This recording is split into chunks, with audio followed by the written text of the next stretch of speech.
Welcome to Brave New Bookshelf, a podcast that explores the fascinating intersection of AI and authorship. Join hosts Steph Pajonas and Danica Favorite as they dive into thought-provoking discussions, debunk myths, and highlight the transformative role of AI in the publishing industry. Hello, everyone, and welcome back to the Brave New Bookshelf. I'm one of your co-hosts, Steph Pajonas, CTO of the Future Fiction Academy, where we teach authors how to use AI in any part of their business. It's mid-February here, coming into late February, and we're just trying to cruise on into summer, right?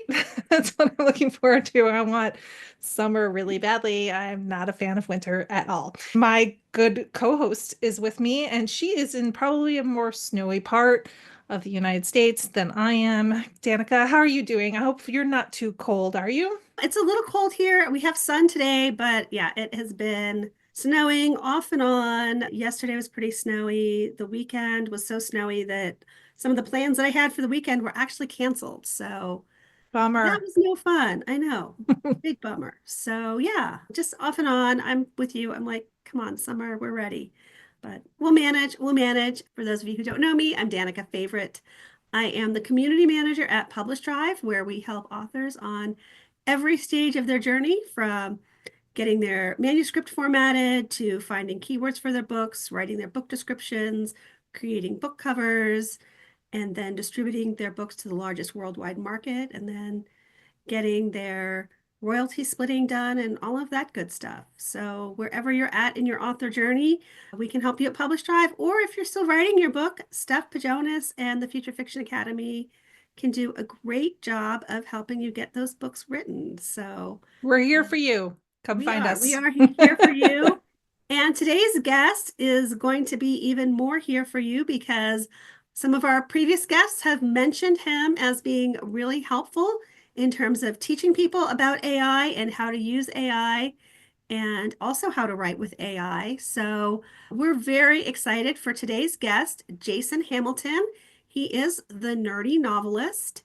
And with that, we're going to let Jason tell you a little bit about himself, what he does, and all that good stuff. So Jason, we are so happy to have you here today. Thank you so much. I am extremely excited to be here. I listen to you guys from like the first episodes, and I don't listen to a ton of podcasts, but I try to tune in as often as I can because you guys are great. That is awesome. Thank you. We are, like I said, we love having you. We're excited to have you. So why don't you tell us about yourself, your channel and your classes and all this good stuff, because you have a lot of great stuff to offer. Yeah, it's all pretty exciting. So I got my start as a self-published author back all the way. I published my first book in 2017, technically. Published like 10, 12 books or so over the course of the next 2 years, and then burned out hard. But thankfully COVID hit, and that of course made it much easier to write books. Just kidding. It made it way harder. But thankfully, who says thankfully COVID hit? It was making me laugh. We love it. It was just, I had just burned out like 6 months before, and then COVID hit, and it just made it worse. But thankfully, this time is a real thankfully. The year after that, I was hired by Dave Chesson at Kindlepreneur to work for him as the content manager. And while it didn't really get me out of my writing funk, I was doing a lot of nonfiction writing again. I was writing articles for the website. So if you go to Kindlepreneur, for those who are not familiar with it, it is one of the larger, and I'm biased, but I would say one of the better resources for those who are just starting out in self-publishing and want to get into that. They are also the same people behind Publisher Rocket and Atticus, which are two great tools for authors. So I spent about 3 years working with Dave. In March of 2023, so this was just a few months after ChatGPT came out. To me, there was like the AI storm started with ChatGPT and version 4 of Midjourney. Kind of came out around the same time. And version 4 of Midjourney was just like such a head and shoulders above previous versions, where everything was like, oh, we can actually do like real stuff with this now. Same with ChatGPT, which kind of just exploded. And so a couple of months after that, working at Kindlepreneur, I was trying to stay abreast of all of these things. But part of it also, I realized I was writing again because I was experimenting with these tools and actually making some progress on some of the projects that have been lying around for a long time. That was really interesting to me. And so around March, because I've been doing all this research, I was on YouTube a lot trying to see what other people were talking about AI. And there were a lot of great channels covering the news and AI and everything like that. But I found if you did a search for something like how to write a book with AI, how to write a novel with AI, all of the search results that came up were these like dude bros just saying, yeah, you can like publish a book every week, man, and like make millions of dollars. And it was clear to me, having been a published author for a little while and working in Kindle Printer, these people had never written a book in their life. From that point on, I was just like, I can make a video about this, just show people my process, just for fun. So literally I had a webcam and a headset with the little headset microphone, really low fidelity, everything. I used the free OBS software to put my head in the corner of the screen, and then I just recorded my screen. And I made an hour-long video about how to write a book with ChatGPT. Now, this is 2 years ago almost. So things have come a long way since then, but it was still my process of how you would actually do it.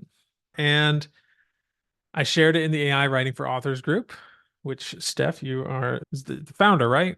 You started it? Yeah. And admin for. And then the next day I made another video about like which are the best tools for this. And again, 2 years ago, so completely outdated today. But I put that out there. And between those two, and I started making a few more, I just started to see some traction. And literally within probably a couple of weeks, I was monetized on YouTube, which to be monetized, you have to have over 1,000 subscribers. And I forget what the exact number is. The numbers But are squishy in there somewhere because I think yeah, that they've changed them in the last year, haven't they? So yes. I'm also like, I'm not sure how many hours I need. Yeah. So regardless, I got there very fast. I hit 10,000 subscribers within about 4 months. I'm now at 56,000 subscribers. And as far as I'm aware, that's in the specific niche of AI for creative writing. I believe that's the largest channel that there is. There are some other channels out there that are doing an excellent job doing it in kind of a different way from me. But I try to cater specifically to the brand new beginner, and I think that's worked pretty well for me. So that's my journey up to this point. That is awesome. I love hearing that because I think it's really important for people to realize that you don't have to have anything fancy to get started. And I think that's really encouraging because I think there are people out there who are like, how do you get started? This is a great way to do it. And also of note that for those of you who are beginners who are listening to us or watching us on YouTube, we don't have that monetization number yet. So No, we don't. you haven't liked or subscribed to our channel. Great plug, Danica. Hey, got to take it where we can. But I feel like Jason had this seed of an idea. He saw something that was missing and then jumped on it, even with like the most barest of essentials, right? Mhm. Like there are people out there who start a channel and they've only got their phone. Like, and that's all Yeah. they're doing is they're holding up their phone and they're taking video. But it's the idea behind things and it's the willingness to share with the world these ideas that we have that I think that catches on, catches fire, and really explodes over time. So I think that's basically a lot of what happened with your channel because I remember those first couple of videos that you posted yeah, in the group and I was like, look at this guy. He's going at it. He's posting all these right. great things and people are really catching on. So I was just like, yeah, keep posting because there is a part of the market that hadn't been cornered yet and I could see that you were on the way towards it. I add that even though it was kind of done very simply and with not the greatest equipment and all of that, this was my third attempt at creating a YouTube channel. And the first two times I did okay, but again, it was like the amount of work that it was taking was not sustainable for me. But I learned a lot about YouTube, and every failure that we have, because we all have plenty of failures, teach us something. And I think even though I failed those first two times to make a YouTube channel, it did sort of inform me just enough so that I knew what kind of videos would pop off and which ones wouldn't and stuff like that. Don't be afraid of failure. Don't be afraid of starting without the crazy equipment and stuff like that. In fact, definitely don't start with all the crazy equipment. The reason being, you can very quickly judge whether an idea has legs, even without all of that equipment. Now, if you want to scale a YouTube channel or another similar platform, eventually I think you'll want a nice camera. You'll want, especially a nice microphone. That's probably number one right there. Microphone and then camera and then lights. Actually, probably microphone, then lights, then camera. Anyway, that's another conversation. No, I Uh, think that's a good tip because I think there are people who are going to be listening to this podcast who are like, "Ooh, I do want to start a YouTube channel." Even just those small little tips are really helpful because people need to know that. So I think that's really good. and you go look at any of your favorite YouTube channels out there and go look at their first couple of videos. They're all really low fidelity. None of them got started with the whole setup, unless it's like a successful YouTuber starting a new channel or something like that. Speaking of So, successful YouTubers, there's the wonderful Matt Wolf who's out there talking about AI all the time. And he has done a few interviews where he's talked about his climb to fame on YouTube and how he was doing just, I think it was mostly YouTube's about WordPress and website building and all this kind of stuff until he fell in love with AI. He saw it, he was like, this is cool. I should be mhm. talking about this all the time.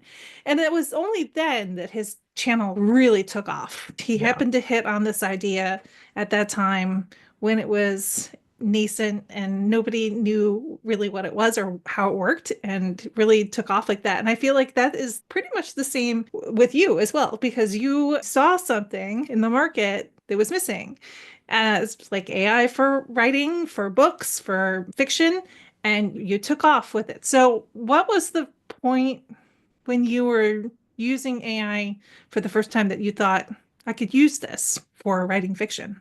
That's a good question. My experience with AI goes way back before ChatGPT came out. I was using it via Jasper, just experimenting with some things. And I started out using it more for things like web content rather than fiction content.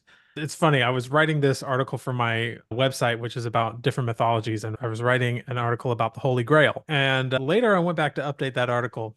I realized I had been using Jasper at the time to write parts of it, and I was just like, "Oh, that's a hallucination right there." Because back then we didn't know, like, oh, these things hallucinate, and it's quoting from like the Egyptian Book of the Dead, and I'm looking these up, and this does not exist in the Egyptian Book of the Dead or anything like that. So yeah, you learn things, but that was my first exposure to it. And when ChatGPT came out, I remember I was looking at it with my boss, Dave Chesson, and another person on our team named Hank, who was really good. He was the one that's just like, you guys need to look at this. And we did a test prompt that was just write a book description for a time travel romance or something like that. And it spat out a book description that was actually pretty decent. And the title that it gave us, Dave looked at that and was like, that's actually a good title, like for a time travel romance. And so I was just like, oh, yeah, there's something here. And I tested it for fiction. Most of us found that because this was GPT 3.5 at the time, it's not the best for fiction, but it could sometimes it can get you unstuck at the very least. Just by seeing something that's wrong, you can know how to make it right. And so I was playing with it in that sense. But it wasn't until GPT-4 came out a couple months later that I was just like, okay, I think this is starting to get to a point where it could actually write. Still needs a lot of help and a lot of editing, but it was getting there. And I feel like I've had multiple moments like that over the years where I was just like, man, what? Why was I thinking that GPT-4 was so much better? Because now we have the creative writing update of GPT 4.0. We've got Claude 3.5 Sonnet. We've got all of these things that are so much better. I remember when GPT 3.5 16K came out, we were like, hallelujah, Yeah. 16K. 16K. Wow. Whoa. Well, even like some of the other stuff that writing from back then that we thought was, ooh, this is so good. And now we're like, really? We thought that was good? Mhm. Yeah. Oh, and like Mhm. it needed so much more editing, and now I don't have to edit as much. And it's so funny how fast the technology is moving, which I think is a good reminder to Jason's point earlier about his early videos. Even though, yeah, sure, watch them to see the evolution of his tech and everything, but don't use those for how to No. write with AI today because it's all changed and it all changes so fast. That's why we have to constantly be updating, right? Our YouTube channel at the Future Fiction Academy, we constantly have to be like, okay, this new model has come out. Let's take a look at it. Let's talk about how we write with it. Everything stagnates pretty quickly because the technology is moving so fast. It's just leaving those things behind, and those things are stagnating. Who uses 3.5 16K anymore? Like, nobody. I mean, when you can get a Gemini model with a 2 million context window, like, Right. So, one of the questions that we like to always ask is how you're approaching AI in publishing. Like we talked a little bit about your journey, but when you first started looking at, okay, AI in publishing, what does that mean? What's been your approach to that? I think it would be fair to say that AI has touched every aspect of my publishing journey. I use it to draft everything pretty much, or to brainstorm. The only thing that I would say I continue to do mostly myself is the outlining process because it's my favorite part. Most people have a favorite area of the writing process, whether that's the drafting, the outlining, the editing, or something else. And to those people, I say, don't use AI for that thing because that's where you and your creativity can shine. I mentioned that I got burned out earlier. I've never really been a fan of the drafting process. I've talked to people and they're just like, oh, it just fills me with energy and all of this stuff. And if I write for an hour and it's just me writing, I am exhausted by the end of the process. And that's just how I am. Now, with outlining, it's a different thing. So I do use it in the drafting process, at least to give me the first draft, which I can then iterate on and update and make it a little bit less AI-ish and more in my voice. I use it for marketing. Like one of the things that I teach people that I actually use for myself is I'll go out and find multiple book descriptions from bestsellers in my genre. I'll use those to create a template with AI, analyze this sentence by sentence, create a template, and then I'll give it information about my book and ask it to write using that template. You do it that way, the output is way better than just saying, write me a book description about this book. So I'll do something like that all throughout the marketing process. Anytime I feel stuck, I will just turn to AI and give it the context and what I'm after, and it will usually get me unstuck. So yeah, I use it practically for everything at this Yeah. point. And I love that. And I think what I want to pull out from that is something that I would say, Steph, we pretty much pull out pretty consistently from all of our guests. And that is use the AI for the parts you don't like. And the parts you do like, keep doing. Because when you're sitting here going, I don't like, I like outlining, I'm going, you do? My favorite part. That because I think that just really goes to show what we have been proving pretty much in every episode is that everyone has their own AI thing. So do that with AI and the parts you really love, keep doing that. You don't have to give everything to AI. You get to pick which part of the process you're like, AI, take it over, man. And this part is mine and I'm keeping it. I'm so glad you said that because I feel like, Steph, we're pretty much every single episode, the person tells us this. Yeah. I feel like every single episode, somebody tells us where their pain point it has been in their process and how they used AI to alleviate that. There's not one person who's come on here and been like, I used AI to write every single thing about the book, like from the characters to the outline to the writing to the editing. Though there's always some part of the process that somebody really loves and they don't want to give it up. And that is awesome. We totally stand by that because this is part of our creativity, part of being human, but also being human, we can get burnt out just like you did. I've been burnt out in the past. I have felt burnt out a couple of times in the last 2 years doing all this AI stuff because it has been a lot. But one of the better parts about this is the fact that now I have an assistant, my AI assistant, who can help pick up the slack on the things that I struggle with. And that makes my life so much easier. So I'm a big fan of telling people to find that pain point in their process, fill it with AI, get the AI to do those things, and then double down on the stuff that you love. So I was like, you've talked about your outline, and it's interesting because one of our previous guests, Alicia, I believe it was Alicia, right, who said that she found your 24 chapter template on your 40 website. chapter template. Yeah. Thank you. Derek Yeah. Murphy made a 24 chapter one. Okay. Yeah, you should tell us about that a little bit because I thought that that was super interesting. And she said that she had used it a couple of times to help get her process going and get her outlining going because I know you love outlining. Yeah. Sure. This is another instance of a skill that I think people can harness, which I consider to be partially responsible for my success on YouTube and also my success for this thing. And that is looking for the little opportunities. So, in the case of YouTube, the reason I believe, or at least one of the reasons why it took off is because I was able to identify, hey, there's a need here. I was on YouTube, didn't find any really good videos about how to write a novel with AI, so I made one. That's the same thing for this 40 chapter plot. I call it the plot module. And I've written a book about it, released that about a month and a half ago. And funny enough, it's been my best selling book ever. It's already selling, like if you combined everything else, it's selling about the same as all of that. So part of what I'm trying to do is I'm trying to make writing as accessible to everybody as possible. AI is, of course, a great tool for that, but this was not an AI thing, and yet it's been really well received by my audience in the same way. You guys are familiar with Save the Cat, right? So the Save the Cat is a plot structure that was developed by Blake Snyder. It has 15 beats. And in the book, Save the Cat, he mentions that a screenplay, because he was writing to screenwriters, should be roughly 40 scenes. And I thought, oh, that's interesting.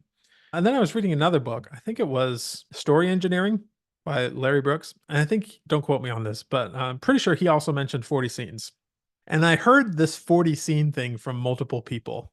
And I thought, oh, that's really interesting. Now, of course, novels are different than screenplays, although I think they could potentially learn from screenplays and making the stories a little tighter. But that's a separate issue. So this number 40 came up as like the number of scenes. And I thought, okay.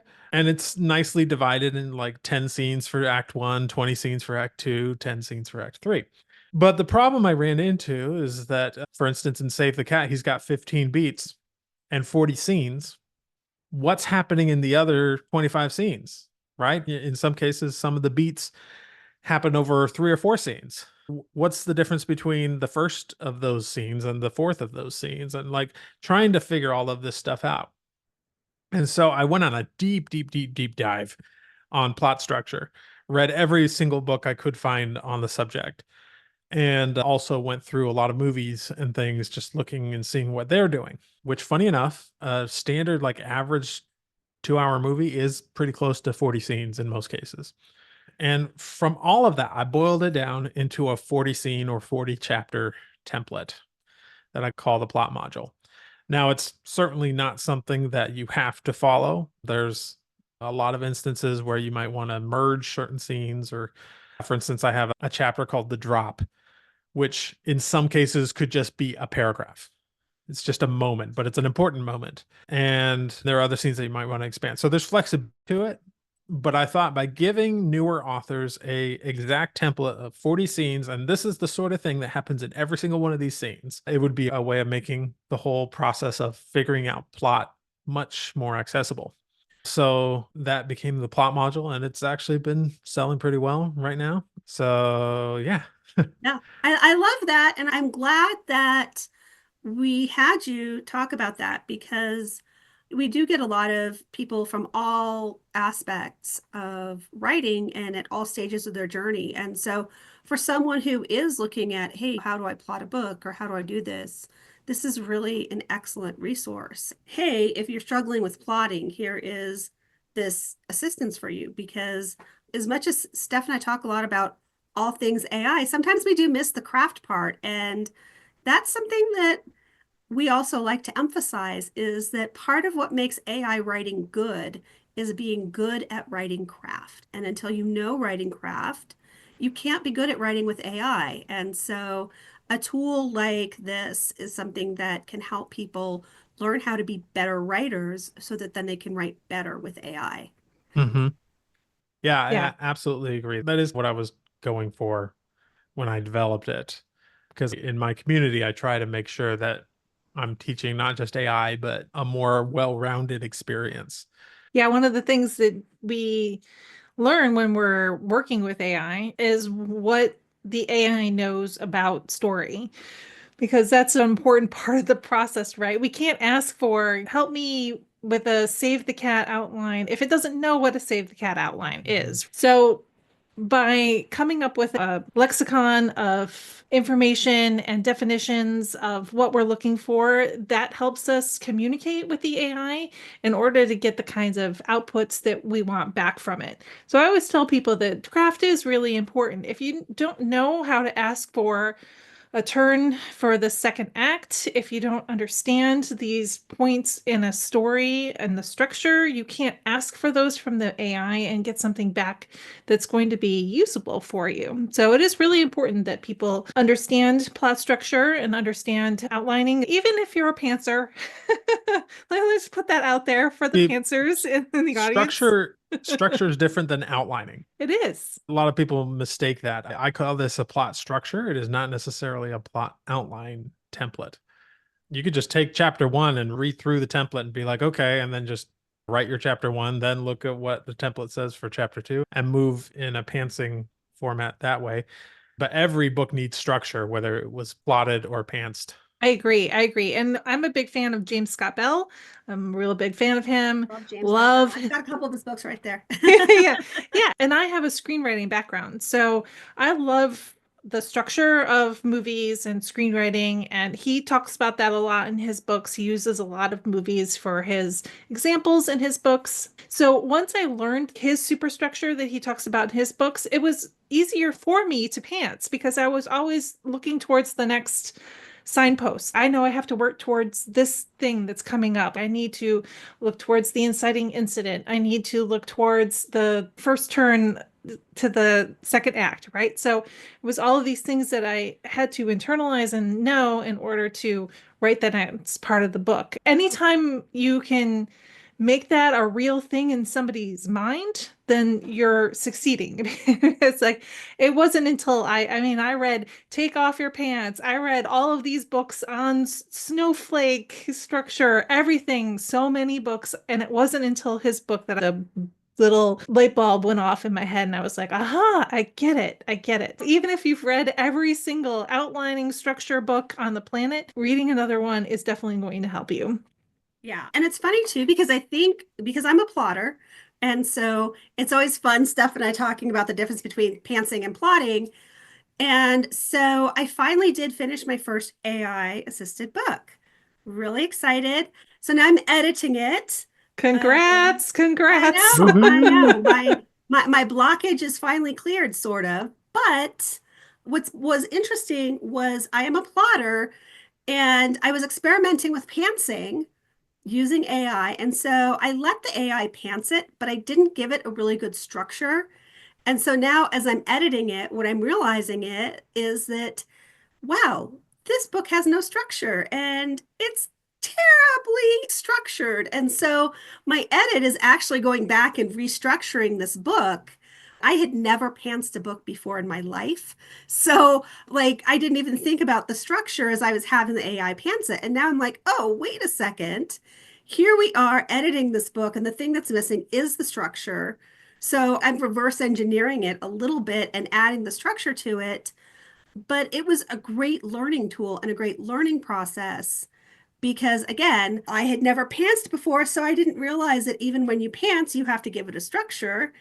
So the next time, if I decide to get a wild hair and pants a book, I also need to, as I'm pantsing, talk about structure with the AI. That's something that you learn as you learn about writing, as you learn about craft, and as you learn things like outlining. So the next place I want to go in this interview, we usually like to ask our guests what your workflow with AI looks like. And I know you have a lot of different workflows and a lot of different processes. So if you could pick something that you think, hey, sharing this workflow that I do with AI would be super helpful for people to use, we would love to hear that. I wish I could say, oh, I've got this really cool hack. And maybe if I worked harder, I could figure it out. But part of the problem is that it changes month to month because of just updates and different models and things like that. I'll give you an idea of how I'm doing it now, though, because I am writing fiction again. I've spent a long time just not really writing my fiction as much, at least not long form. And I am doing it now. So what I'm doing is I usually start with a chat bot to just kind of brainstorm ideas.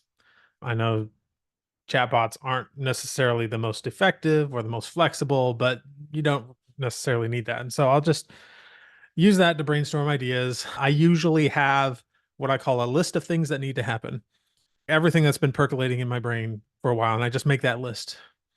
And then from there, I start to just figure out like, okay, who are my characters going to be? Start to kind of put together a 3 act thing, figure out the motivations of the villain and all of that. And there's not really a good process to share with you on that because it all just sort of comes out in little pieces here and there. And a lot of it is done just in my brain. Then I move on to the outlining phase. As I mentioned, I don't use AI to do the outline for me. I will occasionally get to a chapter and I'm like, I'm not really sure what should happen in this chapter. And I do go linearly. I start at the beginning and work my way through the whole outline.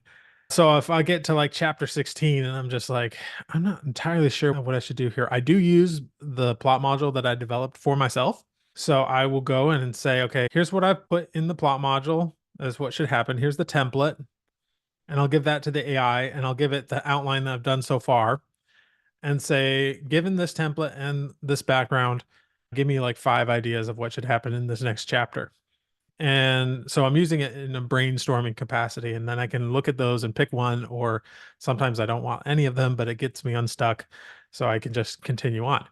And now I used to have a whole process where I'd go like, okay, build from the ideas to the outline to the more detailed outline of each chapter and to the finished prose and etc.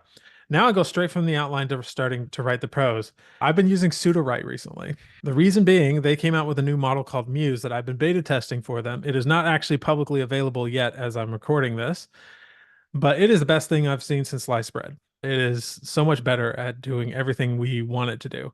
And it's just so much easier. So I'll have on like one screen, I'll have my summary of the chapter, and then I'll describe what should happen over the next like 200 to 300 words, usually in just one sentence. And it'll write that. And it does such a good job and has a much better understanding of what makes a good scene than most AI models do. It can block and do all kinds of things, reference past events in ways that make sense and all of that.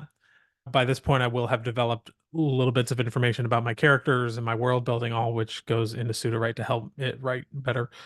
And it'll write 250 words or so.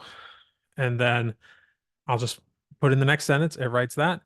And because of how good this particular model is that they use, I don't have to do very much editing. I just have to guide it. And the only problem I have with it is that sometimes it goes on a little too long.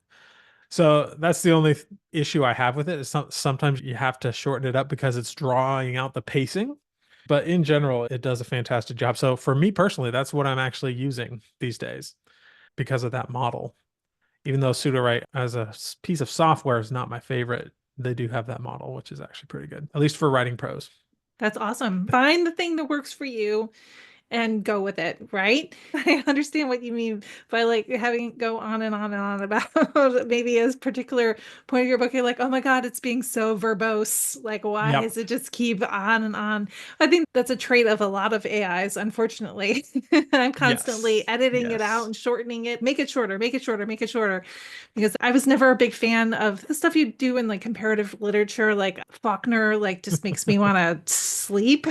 I don't know how many chapters that man could spend talking about fields of wheat, but it appeared to be a lot. But I let's be remember getting honest. to the end of the Catcher of the Rye, Oh my and I was gosh. just like, this just wasted all of my like several days of my time. Like, why did Yeah, I read this? we know that the AI was likely trained on Faulkner Probably. and all of his contemporaries, so it probably came by all of that honestly. Yeah. But this goes back to what you were saying, Steph, about you need to know craft in order to make a good book with AI. And if you don't, it's not going to be good. And so part of this that we're talking about right now is just understanding what makes a good cohesive scene and when is the pacing dragging on a bit and how should you tighten that up to make it move, or maybe you want it to drag on a little bit. You have to understand the nuance because pacing is a thing that can go slower or faster depending on what part of the story you're in, and it requires a lot of knowledge on that sort of thing. Yeah, I think that that is interesting, thinking even about pacing and genre and all the different things. Maybe there are some people out there writing Faulkners and who love Faulkner. So I'm very sorry to any of you who love them and are like, what? I know. I'm sorry. Like I routinely piss off some English lit person by saying that, and I apologize. It's just not Well, for me. Yeah. yeah, same. I was going through some old books and getting rid of some to donate. And I inherited my grandmother's book collection when she passed away. I actually could not bring myself to get rid of the Faulkner because that was her favorite. So Then that's I special read it then. all. That's different. It's okay. It's okay. No, nobody has to be involved in my dislike for Faulkner except for me. It's okay. Okay, I feel you. I feel you. So the last question we like to ask our guests is about their favorite AI tools. And I know we have discussed how everything is evolving and Mhm. changing, and we find a model we really like, and then boom, oh my goodness, there's this new update. So you don't have to stick to this one forever.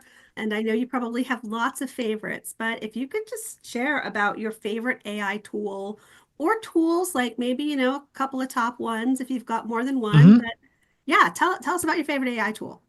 Yeah, things definitely are changing. Like I would never have said pseudo right a couple of months ago, but they developed their own model and suddenly they're back on the map for me at least. I also am a big fan of Novel Crafter. I think it's the most versatile tool that I've come across. The amount of things that you can do in there is crazy, not just for writing books, but I know people that are using it for planning their tabletop games and using it as a brainstorming companion where you put all your information in there and then it just knows all of that stuff. For me, who builds these big, huge universes and stuff, it's really handy to have a well structured way of storing all of that information. And Novel Crafter does that sort of thing really, really well. Also, the other thing that I will mention that's not any one tool, there are at least three people that offer this now that I really think I think all authors are going to be using this at some point, and that's deep research. ChatGPT has a version of deep research. Google was the first one to launch a version of it with Gemini, and now Perplexity has a version of deep research. And what this is it's like a Google search on steroids, where it will go out and do a very thorough search of the web on any topic you give it, and it will give you a very nuanced and thorough article going really deep on that thing. I write mythology inspired fantasy, and so the other day I went in there and I was just like, can you tell me about what daily life was like in 35th century BC Egypt? And it asked me a follow-up question and just like, are you just talking about the commoners or the nobility? Both. And then it went and thought about it for 15 minutes and gave me this very detailed and very good breakdown of what daily life would have been like in 35th century Egypt. And like that to me is super valuable and also sources everything so you can see where it got that information. I'm not worried too much about it hallucinating, but I do worry that it might be drawing from a source that isn't accurate. But that's something you would have to deal with even if you weren't using AI, just doing your own research. But authors, we often need to research the craziest things. For me, historical fantasy, it's pretty obvious the kind of things that I would research. Having a way of really researching that thing effectively is, I think, a super valuable tool for authors. And so I recommend to any authors listening, you should definitely go check that out. Write a lot of books that have Japanese influence to them, lots of Japan, whether it's Japan, the mainland country, or Japan in the diaspora. And before AI, it was like I would sit down and be like, I'm going to research this one thing about this samurai, blah, blah, blah, from this time. And then 3 hours later, I would come up for air because that would lead to another thing, which would lead to a Wikipedia article where I would click on like 5 links in there and then see it. And then all of a sudden, boom, there goes my day. I didn't get any writing done. I just spent a lot of time going down rabbit holes, and it's fun and certainly very inspiring. Really, I only needed that little bit of information.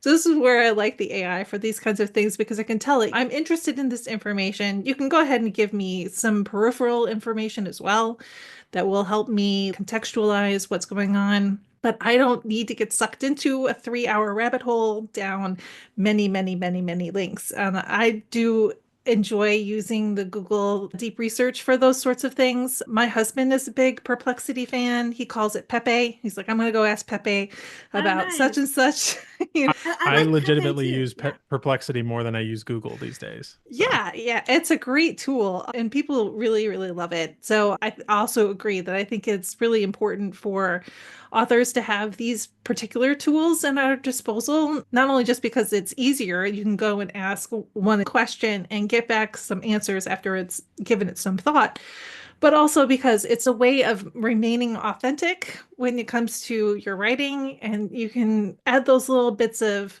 information in that really just bring a whole story to life. This is fun. Hmm. Yeah. And I just want to point out like what Jason was saying, because I'm also a Perplexity fan. Apparently saying that is perplexing. But anyway, I really like it because, as Jason mentioned, it gives you the source. And so I think a lot of times, especially even in the early episodes, Steph and I were like, hey, check the research on this. It's going to hallucinate. And we're all worried about hallucinations. And even Jason was saying early articles written by Jasper, and I did that too at my previous job, that with Perplexity and these other deep research tools, they actually give you your sources. And so Mhm. you can click on it and you can say, okay, is this a valid source? Do we want to quote this source? Because that is part of that critical thinking, part of knowing your stuff as an author and doing your due diligence. Because, like some of those sources, it is going to quote a source that is maybe not the best source, but you have the ability to go in and see and double check that source to make sure that's the source you want to use. So I'm so glad you were here, Jason, because I think like you brought in a lot of good things that we've been wanting to share with our audience. And I think it was really important and inspiring to share also just about your journey as a YouTuber and all of that. And I think that was really encouraging. I'm glad you said that this wasn't your first attempt at a YouTube channel and really trying to learn from it. So before we let you go, is there anything else you want to share with us? Anything you think our audience would be benefiting from that maybe we didn't touch on that you're like, ooh, I really wanted to talk about this? That's a good question. I think if I could leave people with one thought, it would be to just hang in there, whether it's with your books or some other business you're trying to grow. It's going to appear like you're not having any success for a long while, or at least it might. But in reality, you are gaining a lot of experience and a lot of skills that will help you down the line. And eventually, you're going to get to a point where it works. There's an analogy of you've got an ice cube and you want to melt the ice cube, and the temperature is at 0 degrees Fahrenheit. And you go from 0 to 1 to 2 to 3 to 4, and you get all the way to 31 degrees Fahrenheit, and the ice still hasn't melted, and it feels like you've made absolutely no progress. But all you need to do is get it up to 32 and then 33, and then suddenly the ice will melt. And just going from 0 to 32, it's going to feel like you made no progress, but you actually were making progress the whole time. And I think that's a great analogy just for life and business and everything. It's just like you might not seem like you're making it work, but you are raising the temperature, and eventually you're going to get to that point where the ice melts.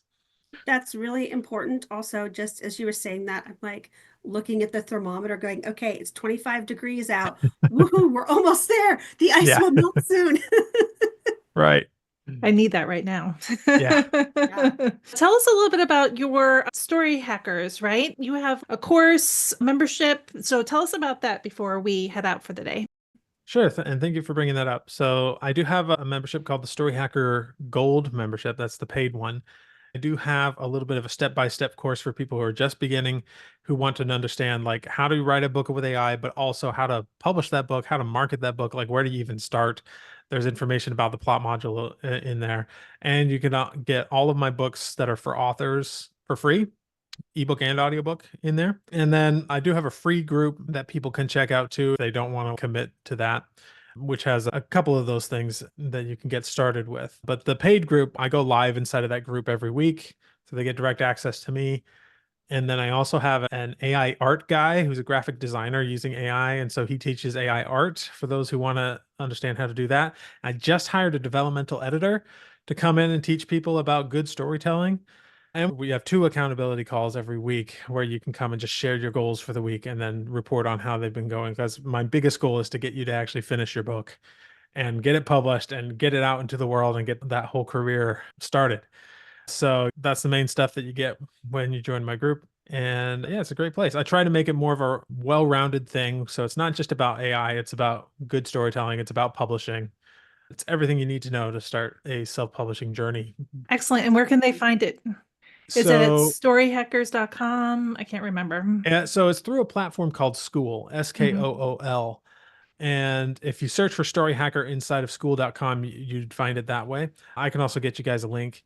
There's a short link that's nerdynovelist.com/go/AI-storyteller, which I know is a mouthful. You can get to the free group by going to nerdynovelist.com/free. That's a little bit less of a mouthful. So Steph is good about putting all these links in the notes. So yeah. if people didn't quite get it from you sharing it, these will be in the notes. And also, I know we talked about your YouTube channel, so tell us about your YouTube channel as well. Yeah, it's just search for the Nerdy Novelist on YouTube. As far as I know, it's the only one there. And I usually put out 2 to 3 videos a week. Excellent. I'll make sure that everything is in the notes for everybody. Jason, thanks so much for coming by and talking with us because I love to talk craft and outlining and AI and all that good stuff. So this was lovely for me, especially. Danica, do you have anything else that we should talk about before we head out? No, I think we're good. I was right there with you, geeking out and learning all the cool things. But yes, remember, subscribe to our YouTube channel, like and follow our Facebook page. Make sure that you are also subscribed on your favorite podcast channel so that you get those notifications of our podcasts. And we look forward to seeing you again next week. All the good stuff. So thank you everybody for listening. Come by bravenewbookshelf.com to check out the blog post that we'll put together about this episode. It'll have all of Jason's information in there, including any links that we mentioned today. And don't forget to come subscribe, all that good stuff. All right. So bye, everybody. Bye. See ya. Thanks for joining us on the Brave New Bookshelf. Be sure to like and subscribe to us on YouTube and your favorite podcast app. You can also visit us at bravenewbookshelf.com, sign up for our newsletter, and get all the show notes.